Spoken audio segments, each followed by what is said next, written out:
Assalamualaikum warahmatullahi wabarakatuh. Shalom, Om Swastiastu, Namo Buddhaya, dan salam kebajikan.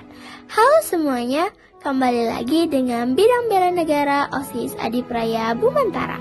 Nah, kali ini kita akan ngenalin kalian ke salah satu program kerja kita, yaitu Fun Fact Bela Negara yang bertema naskah asli proklamasi yang hampir hilang.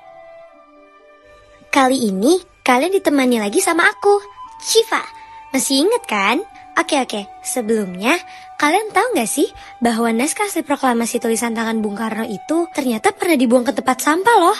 Dokumen paling sakral bagi bangsa Indonesia ini ternyata nyaris hilang selamanya jika tidak diselamatkan oleh satu sosok pemuda yang jeli melihat sejarah. Penasaran? Simak video berikut ini ya. Jadi, malam itu, 17 Agustus 1945 dini hari, suasana di rumah Laksamana Maeda begitu tegang dan sibuk karena para tokoh bangsa berkumpul untuk merumuskan kata-kata yang akan mengubah nasib jutaan rakyat Indonesia menuju kemerdekaan. Kala itu, di ruang makan hadir 3 tokoh berikut ini, yaitu Insinyur Soekarno, Bung Hatta, dan Ahmad Subarjo. Mereka sedang berdiskusi sengit menyusun naskah proklamasi. Soekarno menuliskan konsep proklamasi di atas secari kertas bergaris menggunakan pena. Lalu, setelah naskah disepakati oleh ketiga tokoh tersebut, Sayuti Melik ditugaskan untuk mengetiknya agar lebih resmi. Sayuti Melik pun meminjam mesin ketik dari kantor perwakilan Angkatan Laut Jerman demi merapikan tulisan tangan Bung Karno tersebut. Namun, setelah selesai mengetik, Sayuti Melik menganggap kertas tulisan tangan Bung Karno itu tidak lagi diperlukan. Maka, ia meremas kertas bersejarah itu dan membuangnya begitu saja ke tempat sampah. Untungnya ada Burhanuddin Muhammadiyah atau yang sering dikenal BM Diah. Ia adalah seorang wartawan muda yang berada di lokasi. Matanya yang tajam lihat kejadian itu dan naluri jurnalistiknya mengatakan bahwa kertas itu adalah bukti sejarah yang tak ternilai harganya.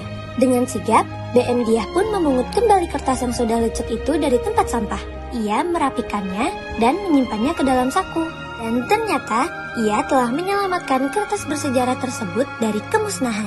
BM Diah menyimpan naskah asli itu selama lebih dari 40 tahun dalam buku catatan pribadinya. Ia menjaganya dengan hati-hati melewati berbagai pergantian zaman tanpa banyak orang tahu.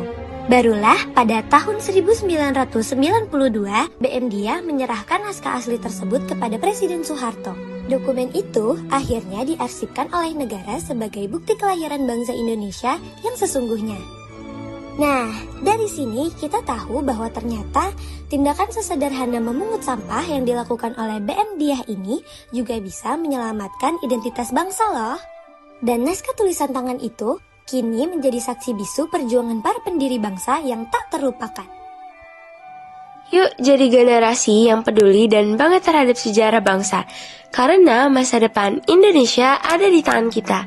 Jangan sampai perjuangan para pahlawan hanya jadi cerita di buku, tapi jadikan itu sebagai inspirasi untuk terus belajar, berkarya dan berkontribusi bagi negeri tercinta. Mari kita jaga persatuan dan hargai sejarah. Sampai jumpa di Fun Fact Bela Negara berikutnya.